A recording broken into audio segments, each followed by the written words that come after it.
नमस्कार दोस्तों, स्वागत है आप सभी का संकल्प स्टडी पॉइंट उत्तराखंड में।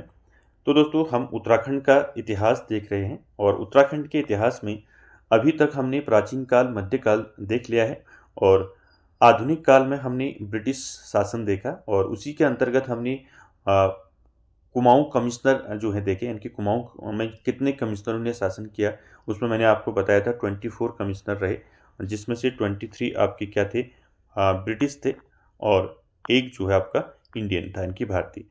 तो ये हमने देखा और आज हम देखेंगे दोस्तों, आज का हमारा जो टॉपिक है वो है उत्तराखंड में स्वतंत्रता आंदोलन। मोस्ट इम्पॉर्टेंट टॉपिक है दोस्तों और यहाँ से आपको हर एग्जाम में क्वेश्चन देखने को मिलते हैं। यहाँ से 8 या 10 क्वेश्चन आप देखने को मिलेंगे यहाँ से आपको हर एग्जाम में। तो देखिए दोस्तों, उत्तराखंड में स्वतंत्रता आंदोलन या फिर उत्तराखंड में 1857 ईस्वी क्रांति के प्रभाव।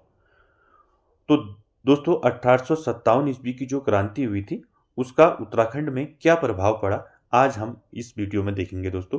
और साथ ही साथ जानेंगे दोस्तों कि 1857 ईस्वी की क्रांति के बाद या उस समय जब देश में 1857 ईस्वी की क्रांति चल रही थी, उस समय उत्तराखंड में क्या स्थिति थी और उसके बाद जो है उत्तराखंड में क्या स्थिति रही, ये चीज़ आज हम देखेंगे दोस्तों। और ये काफ़ी इंपॉर्टेंट है दोस्तों और आप सभी लोग जो है वीडियो के एंड तक जरूर बने रहें। चलिए स्टार्ट करते हैं दोस्तों। देखिए, स्टार्ट करने से पहले मैं आपको बता दूं कुछ कारण रहे दोस्तों।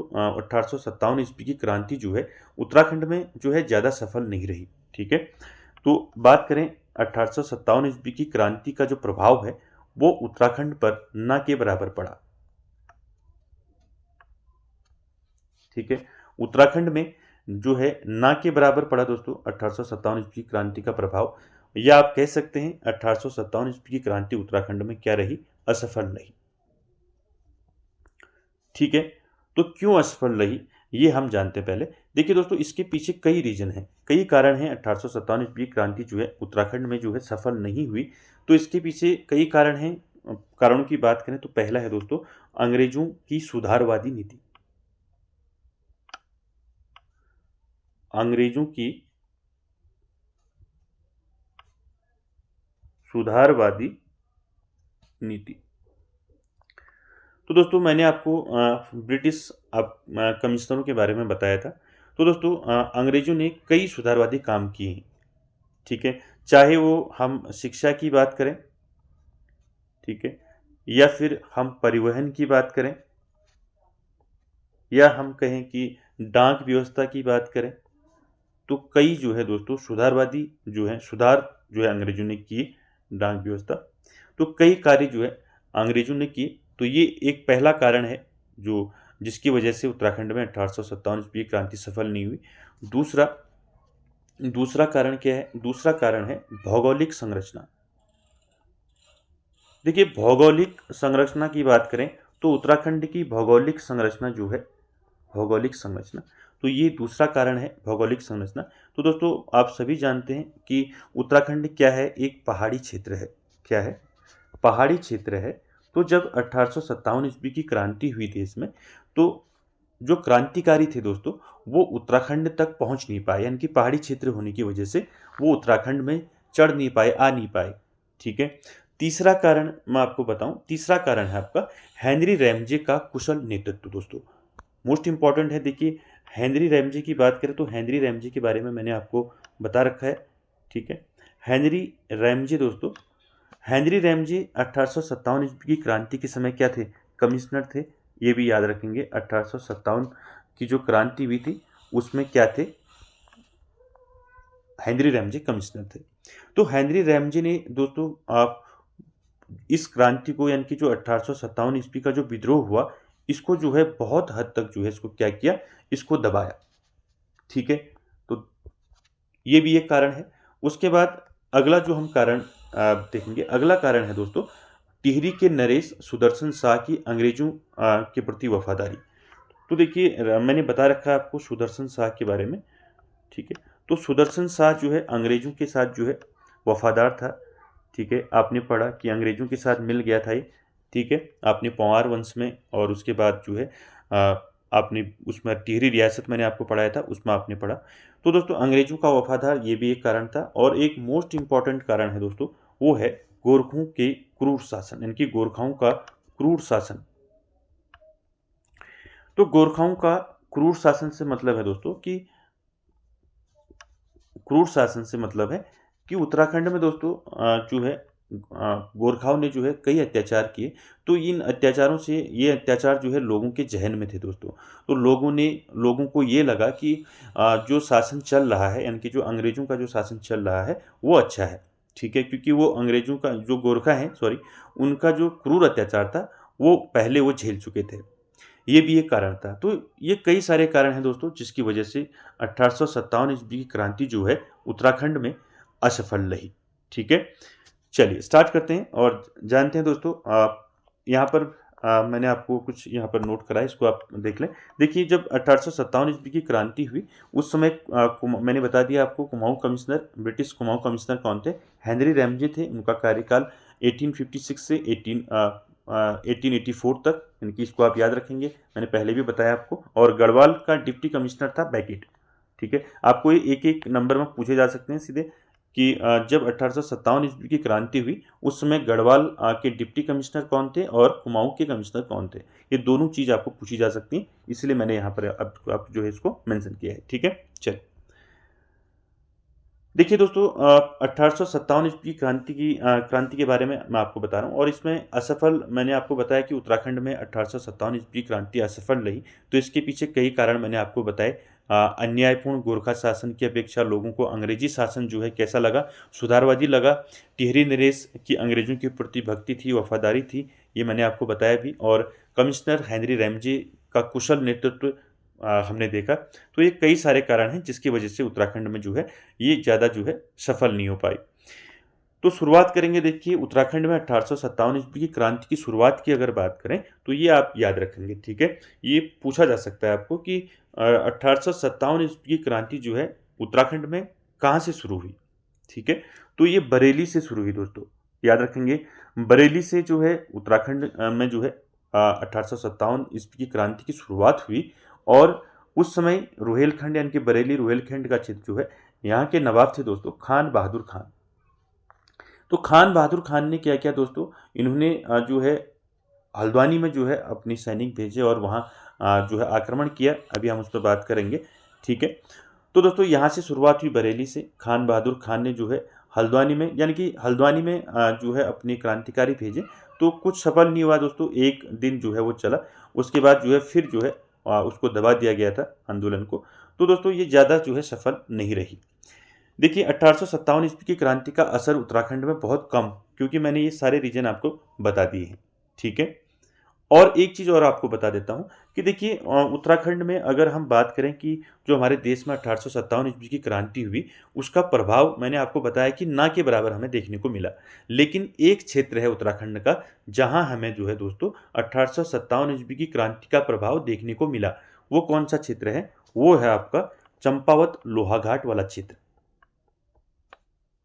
ठीक है, चंपावत लोहाघाट। तो चंपावत लोहाघाट वाले क्षेत्र में हमें 1857 ईस्वी की क्रांति का प्रभाव देखने को मिला। और आप सभी जानते हैं दोस्तों चंपावत यानी कि कालू मेहरा का नाम आपने सभी ने सुना होगा। कालू मेहरा जो है दोस्तों उत्तराखंड का इनको प्रथम स्वतंत्रता संग्राम सेनानी माना जाता है। तो इनने दोस्तों एक कुमाऊं क्षेत्र में एक गुप्त संगठन बनाया क्रांतिवीर, और उसको बना के अंग्रेजों के खिलाफ आंदोलन इन्होंने चलाया। तो एकमात्र दोस्तों हमें जो प्रभाव यहाँ देखने को मिलता है चंपावत लोहाघाट वाले क्षेत्र में हमें देखने को मिलता है। और हम आगे बात करेंगे कि किस प्रकार कालू मेहरा की मदद की वाजिद अली खान ने, और किस प्रकार जो है क्रांतिवीर संगठन बनाया।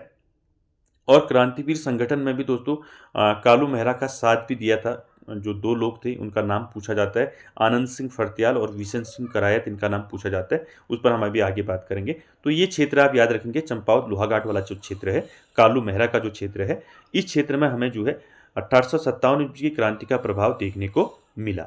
ठीक है, चलो तो ये हम पहले देख चुके हैं दोस्तों 1857 ईस्वी क्रांति उत्तराखंड में बहुत कम जो है इसका प्रभाव हमें देखने को मिला। तो इसमें मैंने आपको बताया कि अन्यायपूर्ण गोरखा शासन था।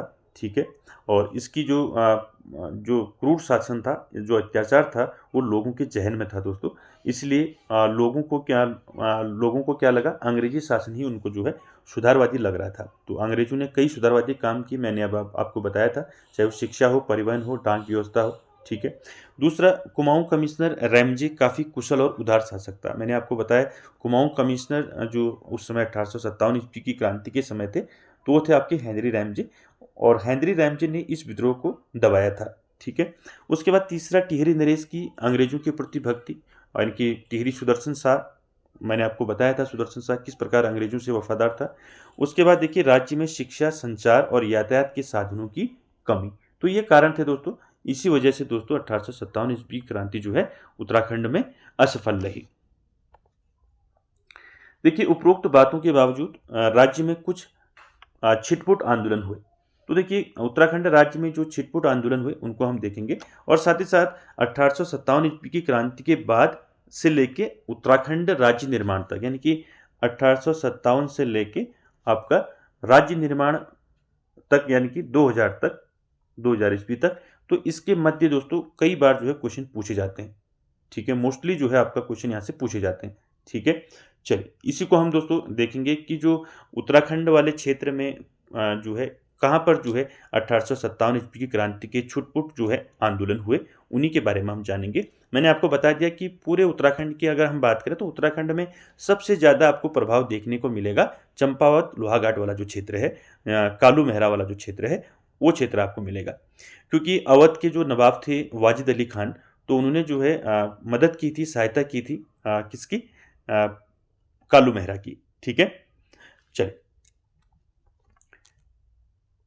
कुछ छिटपुट आंदोलन हुए, उनमें नाम पहला कालू मेहरा, मैंने अभी आपको बताया उत्तराखंड का प्रथम स्वतंत्रता संग्राम सेनानी इनको माना जाता है। कई बार ये क्वेश्चन पूछा गया है दोस्तों। ठीक है, उत्तराखंड का जो है प्रथम स्वतंत्रता संग्राम सेनानी कौन था? ठीक है, तो कालू मेहरा। ठीक है, देखिए चंपावत जिले के बिशुंग लोहाघाट गांव के कालू सिंह मेहरा ने कुमाऊं क्षेत्र में गुप्त संगठन क्रांतिवीर नामक एक गुप्त संगठन बनाकर अंग्रेजों के खिलाफ जो है आंदोलन चलाया था। ठीक है, तो दोस्तों इंपॉर्टेंट है, आपको यहाँ से याद रखना है कालू मेहरा जो है प्रथम स्वतंत्रता संग्राम सेनानी इनको कहा जाता है। और कई बार पूछा है कालू मेहरा जो है, इनका गांव पूछा जा सकता है आपको। ठीक है, जिला पूछा जा सकता है, तो चंपावत जिले के बिशुंग गांव के थे। ठीक है, बिशुंग गांव पूछा गया है कई बार, तो बिशुंग गांव के कालू सिंह मेहरा, जिनको महारा भी कहीं कहीं लिखा होता है, तो एक ही बात है, आप समझ लें कालू मेहरा। ठीक है, कुमाऊं क्षेत्र में इन्होंने क्या चलाया, एक गुप्त संगठन क्रांतिवीर नामक एक गुप्त संगठन चलाया। तो क्रांतिवीर नामक जो गुप्त संगठन था दोस्तों, इसमें इनका जो साथ दिया वो किसने दिया, ये पूछा जाता है। ठीक है, तो देखिए इसका जो साथ दिया कालू मेहरा का, वे दो नाम आप याद रखेंगे, पहला आनंद सिंह फर्त्याल और दूसरा विशन सिंह करायत। इन दो लोगों ने दोस्तों ये क्रांतिवीर नामक जो संगठन बनाया था कालू मेहरा ने, इसका साथ दिया। ठीक है, कालू मेहरा का। तो क्रांतिवीर संगठन ने क्या किया, जो एक गुप्त संगठन था, इसने अंग्रेजों के जो उस क्षेत्र में अंग्रेजों के जो स्थान थे जहाँ पर अंग्रेज रहते थे, जहाँ पर उन्होंने अपने बैरक वगैरह जो है बनाई थी, तो वहाँ पर कई बार जो है कालू मेहरा ने अपने साथियों के साथ जो है कई बार उन पर आक्रमण किया था। ठीक है, इसको भी आप याद रखेंगे। तो दो लोगों का नाम याद रखेंगे, आनंद सिंह फर्त्याल और बिशन सिंह करायत। ठीक है, यहाँ पर मैंने आपको बताया था कि वाजिद अली खान के बारे में मैंने आपको बताया था, ये अवध के नवाब थे। तो अवध के नवाब वाजिद अली खान ने जो है कालू मेहरा की मदद की थी कि वो अपने क्षेत्र में क्या करे, क्रांतिकारी गतिविधियों को बढ़ाए। ठीक है, और कालू मेहरा को एक पत्र लिखा था जिसका उद्देश्य था कुमाऊं में अंग्रेजों के विरुद्ध जो है क्रांति को फैलाना। ठीक है, याद रखेंगे। उसके बाद मैंने अभी आपको बताया हल्द्वानी वाला जो क्षेत्र, जिसमें मैंने आपको बताया कि नवाब खान बहादुर खान ने दोस्तों क्या किया, कुमाऊं क्षेत्र हल्द्वानी में 17 सितंबर 1857 को राज्य के लगभग 1000 क्रांतिकारियों ने हल्द्वानी पर अधिकार कर लिया था। ठीक है, याद रखेंगे। देखिए जब 1857 ईस्वी की क्रांति मैंने आपको बताया बरेली से स्टार्ट हुई, और बरेली से खान बहादुर खान ने जो है कुछ सैनिकों के साथ कुछ क्रांतिकारियों को जो है कहाँ भेजा, हल्द्वानी में अधिकार करने के लिए भेजा। ठीक है, लगभग कितने थे, 1000 क्रांतिकारी थे, पूछा जा सकता है। तो 1000 क्रांतिकारियों को दोस्तों, ठीक है, 1000 क्रांतिकारियों को हल्द्वानी पर अधिकार करने के लिए भेजा किसने, खान बहादुर खान ने। किसके नेतृत्व में, काले खां के नेतृत्व में, ये भी याद रखेंगे, काले खां के नेतृत्व में हल्द्वानी में अधिकार करने के लिए 1000 क्रांतिकारी आए। कब आए ये पूछा जाता है। 17 सितंबर 1857 को आए। ठीक है, और ये दोस्तों 18 सितंबर 1857 को जो है ये विद्रोह को दबा दिया था, यानी कि मुक्त करा दिया था हल्द्वानी। तो उसके हम नीचे बात करेंगे अभी। तो इसको आप याद रखेंगे, ये डेट याद रखेंगे। 17 सितंबर 1857 ईस्वी को खान बहादुर खान जो बरेली के नवाब थे, उन्होंने काले खां के नेतृत्व में हल्द्वानी पर अधिकार करने के लिए 17 सितंबर 1857 ईस्वी को जो है क्या किया, 1000 क्रांतिकारियों को हल्द्वानी भेजा। ठीक है, उसके बाद क्या हुआ, अगले ही दिन यानी कि 18 सितंबर 1857 को, नाम याद रखें, मैक्सवेल और चैपमैन। तो मैक्सवेल और चैपमैन ने जो है दोस्तों हल्द्वानी को इनसे क्या करा दिया, मुक्त करा दिया। ये दो नाम पूछे जाते हैं कि हल्द्वानी में जो विद्रोह हुआ था 1857 ईस्वी का, जिसमें आपका 1000 जो सैनिक जो क्रांतिकारी जो है हल्द्वानी पहुंचे थे, तो उनको उनसे मुक्त किसने कराया, तो एक नाम पूछे जाते हैं मैक्सवेल और चैपमैन, इनका नाम याद रखेंगे। इन्होंने 18 सितंबर 1857 ईस्वी को इस विद्रोह को दबा दिया और हल्द्वानी को मुक्त करा दिया। ठीक है, पहले हमने बात की थी चंपावत वाले क्षेत्र में हमें 1857 ईस्वी की क्रांति के कुछ प्रभाव देखने को मिले, जैसे कालू मेहरा ने क्रांतिवीर संगठन चलाया और इस संगठन के माध्यम से उसने क्या किया, उस क्षेत्र में जो भी जितने भी जो है थे अंग्रेज क्रांतिकारी जो थे, उनको जो है उसने क्या किया, उनके जो ठिकाने थे उन पर आक्रमण किया कई बार, और अपने साथियों के साथ, मैंने बताया था आनंद सिंह फर्त्याल और विशन सिंह करायत जो है कालू मेहरा के साथ थे। तो उसके बाद हमने बात की हल्द्वानी। तो कुछ हल्द्वानी, कुछ अल्मोड़ा, इन क्षेत्रों में भी हमें कुछ हद तक जो है 1857 ईस्वी की क्रांति का प्रभाव देखने को मिलता है। तो दूसरा आपने देखा हल्द्वानी वाला क्षेत्र आपने देखा, इसमें आप याद रखेंगे 17 सितंबर 1857 ईस्वी को जो है 1000 क्रांतिकारी हल्द्वानी पर अधिकार करने के लिए आए, और 18 सितंबर 1857 ईस्वी को मैक्सवेल और चैपमैन ने जो है हल्द्वानी को मुक्त कराया। ये दोनों फैक्ट आप याद रखेंगे। देखिए 1857 ईस्वी के बाद, क्रांति के बाद का जो उत्तराखंड है, मैंने आपको बताया भी, क्रांति के समय यानी कि जब हमारे देश में 1857 ईस्वी की जो क्रांति चल रही थी, उस समय उत्तराखंड में क्या स्थिति थी और उत्तराखंड में 1857 ईस्वी के बाद क्या स्थिति रही, तो इस पर हम बात करेंगे। देखिए उत्तराखंड में आर्य समाज तथा अन्य संगठनों द्वारा किए गए धार्मिक सुधार, सामाजिक सुधारों तथा शिक्षा के प्रसार के प्रयासों से लोगों में राजनीतिक चेतना का विस्तार हुआ। ठीक है, अब देखिए आर्य समाज की स्थापना हुई, यानी कि आर्य समाज तथा अन्य जो संगठन है उनके द्वारा धार्मिक, सामाजिक सुधार तथा शिक्षा के प्रसार के लिए प्रयासों से लोगों को जो है राजनीतिक चेतना का विस्तार हुआ। तो देखिए इसमें क्या क्या, जो राजनीतिक चेतना के विस्तार हेतु क्या क्या जो है सुधार हुए सामाजिक, धार्मिक, शिक्षा के क्षेत्र में। पहला है आपका डिबेटिंग क्लब। ठीक है, कई बार क्वेश्चन पूछा गया है कि डिबेटिंग क्लब की स्थापना कब हुई, पूछा गया है। अल्मोड़ा अखबार की स्थापना कब हुई, कई बार आपको क्वेश्चन देखने को मिला होगा।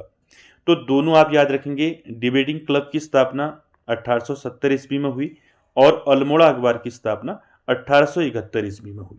ठीक है, ये दोनों नाम आप याद रखेंगे दोस्तों। देखिए डिबेटिंग क्लब की स्थापना 1870 में हुई और अल्मोड़ा अखबार की 1871 में हुई। ठीक है, दोनों याद रखेंगे। कुमाऊं क्षेत्र में राजनीतिक चेतना का विस्तार हुआ सबसे पहले। ठीक है, ये दोनों आप याद रखेंगे। उसके बाद देखिए दोनों की स्थापना किसने की, पूछा जाता है। तो डिबेटिंग क्लब और अल्मोड़ा अखबार, तो इन दोनों की स्थापना बुद्धि बल्लभ पंत ने की और अल्मोड़ा अखबार के पहले संपादक बने। ठीक है, कई बार क्वेश्चन पूछा है कि अल्मोड़ा अखबार के पहले संपादक कौन थे, तो वो थे बुद्धि बल्लभ पंत। ठीक है, याद रखेंगे। अल्मोड़ा अखबार 1871, डिबेटिंग क्लब 1870।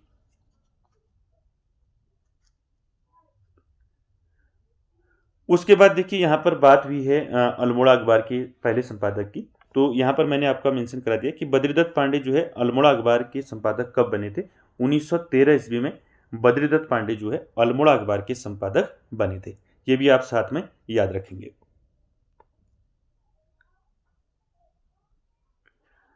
अगला फैक्ट देखिए, हैप्पी क्लब, तो हैप्पी क्लब की स्थापना कब हुई, ये कई बार पूछा जाता है। हैप्पी क्लब की स्थापना हुई 1903 में, इसकी स्थापना अल्मोड़ा में हुई, याद रखेंगे।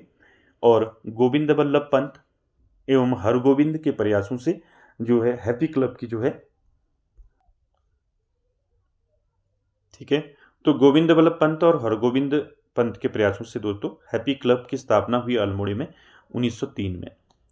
और हैप्पी क्लब का उद्देश्य क्या था? हैप्पी क्लब का उद्देश्य था दोस्तों नवयुवकों में राजनीतिक चेतना का संचार करना, ठीक है, याद रखेंगे। क्या उद्देश्य था हैप्पी क्लब का?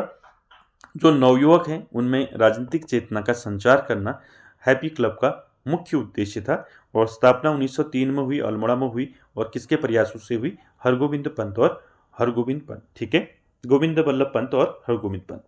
चल, उसके बाद अगला जो राजनीतिक चेतना का विस्तार, अगला जो हम बात करें तो बंगाल विभाजन। देखिए बंगाल विभाजन कब हुआ? 1905 में हुआ। तो क्या हुआ इससे? देखिए 1905 के बाद देश भर में चलने वाले बहिष्कार तथा स्वदेशी आंदोलन का उत्तराखंड में व्यापक असर रहा। तो इसलिए जो बंगाल विभाजन हुआ 1905 में, तो कई बार पूछा है बंगाल का विभाजन कब हुआ? 1905 में हुआ। तो इसके बाद दोस्तों देश भर में कई जगह दोस्तों बहिष्कार हुए तथा स्वदेशी आंदोलन हुए।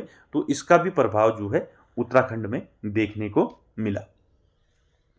ये बात हो रही है दोस्तों 1857 ईस्वी के बाद के उत्तराखंड की, ठीक है। चलिए अगला है वन नीति के विरोध में व्यापक आंदोलन। दोस्तों हर पॉइंट आपका जो है इंपॉर्टेंट है और हर पॉइंट से आपके क्वेश्चन जो है देखने को मिलेंगे दोस्तों। देखिए यहाँ पर वन नीति के विरोध में व्यापक आंदोलन, ये क्वेश्चन भी बना है कि वन नीति के विरोध में उत्तराखंड में व्यापक आंदोलन कब हुए, ठीक है। तो ये आपका रहेगा 1911 से 17 तक, ठीक है। तो वन नीति के विरोध में जो व्यापक आंदोलन उत्तराखंड में हुए वो कब से हुए? 1911 से लेकर 1917 तक। देखिए सरकार की वन नीति के विरोध में अल्मोड़ा, नैनीताल व गढ़वाल जनपदों में आंदोलन चला, ठीक है। तो इनकी जो वन नीति थी सरकार की, उसके विरोध में अल्मोड़ा, नैनीताल, गढ़वाल जनपदों में जो है इसका आंदोलन चला। और इस क्षेत्र में नेताओं ने इस आंदोलन को स्वतंत्रता आंदोलन से जोड़कर इसको और व्यापक बना दिया।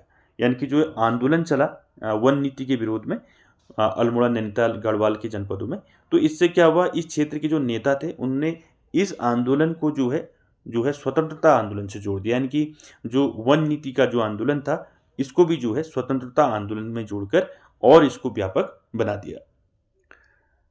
उसके बाद अगला फैक्ट देखिए, हम जो है क्रम में चल रहे हैं, ठीक है, ईयर वाइज चल रहे हैं, ठीक है। अब हम पहुंच गए हैं 1912 में, ठीक है। इसी क्रम में चलेंगे तभी आपको ये समझ में आएगा, ठीक है। उसके बाद बात करें तो अल्मोड़ा कांग्रेस। तो देखिए हमने बात की 1857 ईस्वी की क्रांति के बाद उत्तराखंड में क्या प्रभाव पड़ा, और जिसमें हमने बात की कि जो यहाँ की जो धार्मिक और सामाजिक सुधार और शिक्षा के क्षेत्र में जो प्रयास की ज़रूरत थी और राजनीतिक चेतना की ज़रूरत थी। तो इसमें जो है पहला हमने देखा डिबेटिंग क्लब और अल्मोड़ा अखबार की स्थापना हुई। और उसके बाद हमने देखा कि बुद्धि बल्लभ पंत जो है अल्मोड़ा अखबार की जो है पहले संपादक रहे।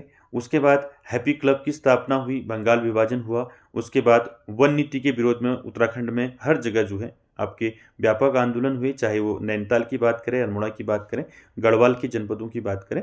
तो इससे क्या हुआ कि इस क्षेत्र के यानी कि जो अल्मोड़ा, नैनीताल, गढ़वाल के क्षेत्र के जो नेता थे उन लोगों ने इस आंदोलन को जो है यानी कि जो वन नीति वाला आंदोलन था इसको स्वतंत्रता आंदोलन से जोड़ के इसको और अधिक व्यापक बना दिया।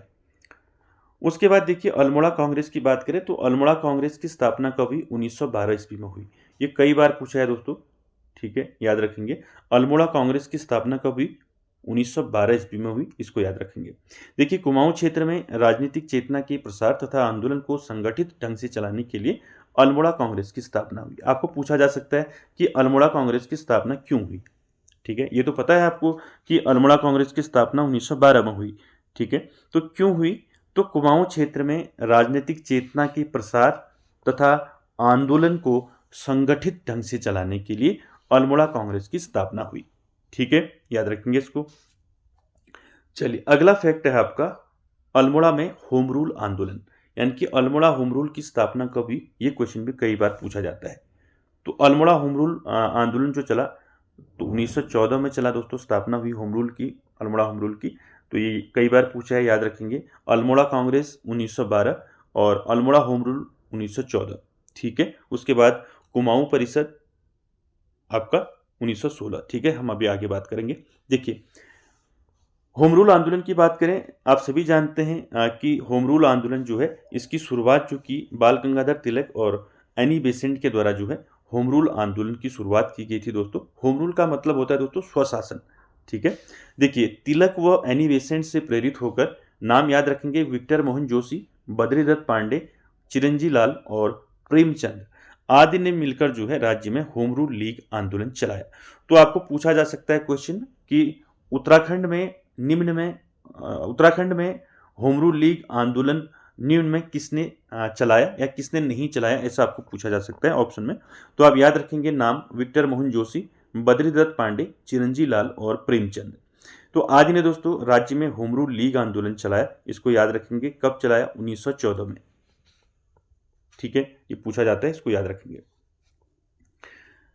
देखिए, होम रूल आंदोलन का मकसद जो है ब्रिटिश साम्राज्य में भारत के लिए संवैधानिक तरीकों से स्वशासन की स्थापना करना था, यानी कि अंग्रेजों से मुक्ति जो है मुक्ति चाहिए थी। ठीक है, यानी कि होम रूल आंदोलन का क्या मकसद था? जो ब्रिटिश शासन था, उस ब्रिटिश शासन से जो है भारत के लिए जो है एक संवैधानिक तरीकों से स्वशासन की स्थापना करना था। ठीक है, यानी कि भारत जो है स्वतंत्र होना चाहता था। ठीक है, ये समझ सकते हैं।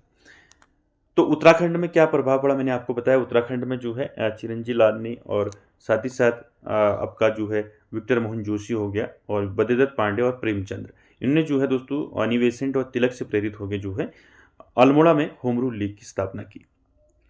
उसके बाद आता है दोस्तों कुमाऊं परिषद। यहाँ से आपके क्वेश्चन देखने को मिलते हैं दोस्तों, आप अच्छे से याद रखें। कुमाऊं परिषद में सदस्य कौन कौन थे, कुमाऊं परिषद का गठन कब हुआ, कहाँ हुआ, और कुमाऊं परिषद की जो अधिवेशन हुए कहाँ हुए। तो यहाँ से क्वेश्चन हमेशा पूछा जाता है दोस्तों, ये इंपॉर्टेंट है। देखिए, कुमाऊं परिषद मैंने आपको पहले ही बताया है कि उत्तराखंड में 1857 ईस्वी की क्रांति के प्रभाव में आपको बता रहा हूँ। इसमें से आपको 8 से लेके 10 क्वेश्चन हर परीक्षा में, हर एग्जाम में देखने को मिलेंगे। ठीक है, इसलिए इंपॉर्टेंट हो जाता है दोस्तों। और साथ ही साथ आपको 8 से 10 क्वेश्चन हिस्ट्री के भी मिलेंगे। तो हिस्ट्री का मैं सेक्शन पहले ही करवा चुका हूँ, आप इसको प्लेलिस्ट में जाके देख सकते हैं। देखिए, कुमाऊं परिषद की बात करें तो कुमाऊं परिषद का जो गठन हुआ वो हुआ 30 सितंबर 1916। ये डेट याद रखनी है अपनी। ठीक है, पूछा जा सकता है आपको 1916, तो आपको सभी को पता होगा। ठीक है, अगर ऑप्शन में आ जाएगा आपका 30 सितंबर, 31 सितंबर, सॉरी 30 सितंबर आ जाएगा, 1 सितंबर आ जाएगा, या 28 सितंबर, कुछ भी आ सकता है। तो इसको आप याद रखेंगे। गठन कब हुआ? 30 सितंबर 1916 को कुमाऊं परिषद का गठन हुआ। कहाँ हुआ ये हमेशा पूछा जाता है, नैनीताल में हुआ, ये याद रखेंगे। ठीक है, कुमाऊं परिषद का जो गठन हुआ वो कहाँ हुआ? नैनीताल में हुआ। कब हुआ? 30 सितंबर 1916 को। ठीक है, ये दोनों फैक्ट आपको याद रखने हैं। चलिए, देखिए, कुमाऊं परिषद जो है, इसकी स्थापना जो है सरकार की उपेक्षापूर्ण नीति और राष्ट्रीय चेतना के विकास के लिए की गई थी। और साथ ही दोस्तों राज्य की सामाजिक, आर्थिक, राजनीतिक तथा शैक्षणिक समस्याओं पर विचार करने के लिए कुमाऊं परिषद का गठन किया गया। तो देखिए, कुमाऊं परिषद का गठन क्यों किया गया, पहला तो आपको पता होना चाहिए इसकी स्थापना जो हुई क्यों हुई। देखिए, सरकार की जो है कैसी नीति थी, उपेक्षापूर्ण नीति थी और राष्ट्रीय चेतना के विकास के लिए की गई। और साथ ही साथ दोस्तों राज्य की जो सामाजिक, आर्थिक और जो राजनीतिक तथा शैक्षणिक समस्याएं थी, उन पर विचार करने के लिए कुमाऊं परिषद का गठन किया गया 1916 में, ये याद रखेंगे। और कुमाऊं परिषद का गठन गोविंद बल्लभ पंत, हरगोविंद पंत, बद्रीदत्त पांडे आदि के प्रयासों से हुआ। ये भी याद रखेंगे कि कुमाऊं परिषद का गठन किसने किया। ठीक है, ये भी पूछा जा सकता है, कब किया, कहाँ किया। मैंने बताया 1916 में हुआ कुमाऊं परिषद का गठन।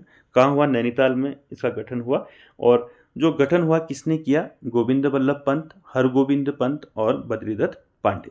ठीक है, ये सारे फैक्ट आपको याद रखने हैं। देखिए, कुमाऊं परिषद के सदस्य तो आपको वैसे नहीं पूछेंगे, लेकिन ऑप्शन में आपको पूछे जा सकते हैं। निम्न में कुमाऊं परिषद का सदस्य है, नहीं है, ऐसा पूछा जा सकता है। ठीक है, तो देखिए, कुमाऊं परिषद के यहाँ पर 7 सदस्य हैं, इनके नाम आपको याद रखने हैं। तो कुमाऊं परिषद के 3 सदस्य तो मैंने आपको बता दिए, गोविंद वल्लभ पंत, हरगोविंद पंत और बद्रीदत्त पांडे।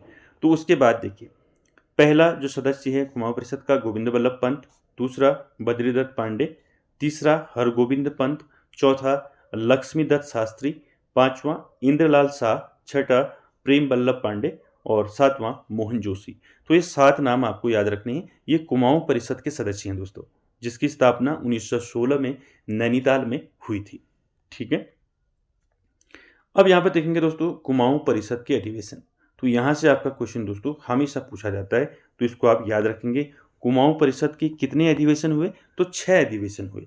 ठीक है, इन 6 अधिवेशनों को आपको याद कैसे रखना है मैं भी आपको बताता हूँ। ठीक है, कुमाऊं परिषद के जो अधिवेशन हुए मैं एक बार आपको बता देता हूँ सारा, फिर बताता हूँ। देखिए, कुमाऊं का पहला अधिवेशन कब हुआ? 1917 में हुआ, अल्मोड़ा में हुआ, जयदत्त जोशी के नेतृत्व में, यानी कि जयदत्त जोशी अध्यक्ष थे। दूसरा अधिवेशन 1918 में हुआ, हल्द्वानी में हुआ और अध्यक्ष थे तारादत्त गैरोला।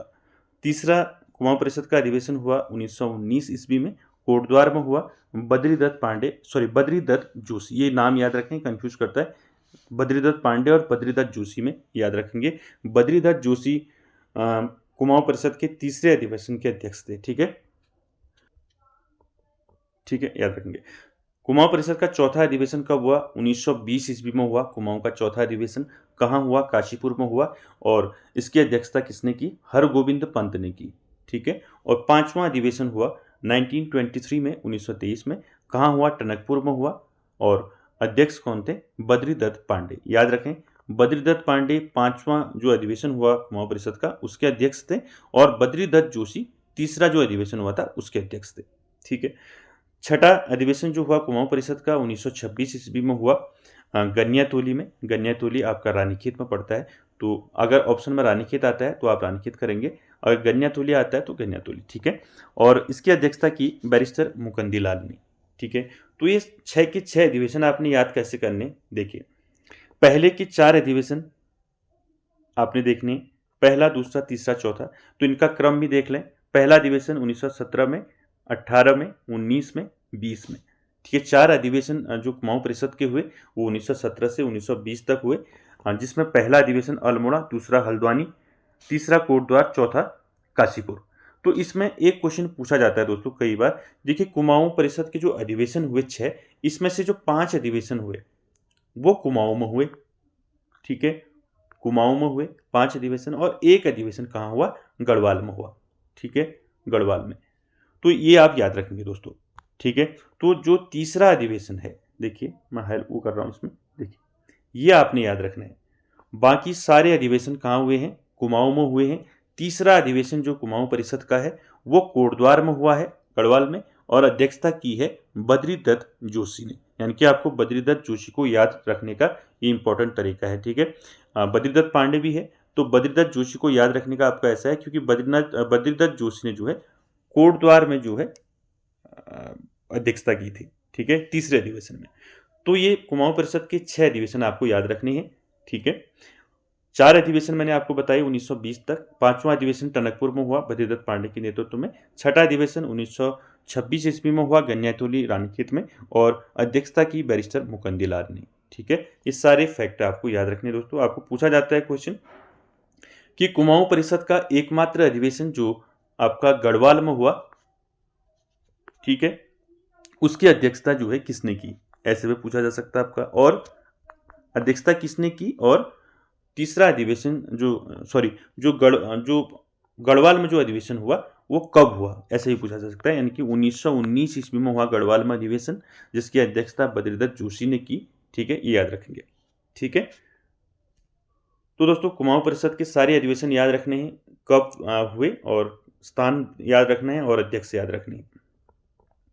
उसके बाद 1926 में जब कुमाऊं परिषद का छठा अधिवेशन हुआ गनियातोली रानीखेत में, जिसकी अध्यक्षता बैरिस्टर मुकंदी लाल ने की, उसके बाद दोस्तों कुमाऊं परिषद का जो है कांग्रेस में विलय कर दिया। ये क्वेश्चन कई बार पूछा है कि कुमाऊं परिषद का कांग्रेस में विलय कब किया। ठीक है, तो इसको याद रखेंगे। ठीक है, कि जो कुमाऊं परिषद है इसको ऐसे याद रखें, कुमाऊं परिषद की स्थापना कब हुई? 1916 में। ठीक है, तो 1916 में आप सीधे यहाँ से क्या जोड़ देंगे? 10 जोड़ देंगे सीधे। ठीक है, यानी कि 1926 में जब आपका छठा अधिवेशन हुआ, उसके बाद कुमाऊं परिषद को जो है कांग्रेस में इसका विलय कर दिया गया। 1926 ईस्वी में कांग्रेस में विलय हो गया कुमाऊं परिषद का। ये क्वेश्चन कई बार पूछा है, इसको याद रखेंगे। ठीक है, तो कुमाऊं परिषद में विलय हुआ, उससे पहले आप ये नीचे छूट गया आपका, इसको देखना पहले।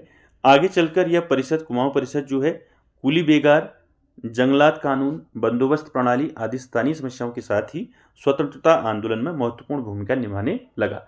तो दोस्तों कुमाऊं परिषद की बात की हमने, ठीक है। इनके कुमाऊं परिषद के बारे में हमने जाना कि कुमाऊं परिषद ने दोस्तों कब इसका गठन किया गया। 30 सितंबर 1916 में नैनीताल में इसका गठन हुआ। इसके सदस्यों के बारे में मैंने आपको बताया, और साथ ही साथ इसके अधिवेशन मैंने आपको बताया कि पहला, दूसरा, तीसरा अधिवेशन, छठा अधिवेशन, पांचवा अधिवेशन, सब याद रखने आपने, ठीक है।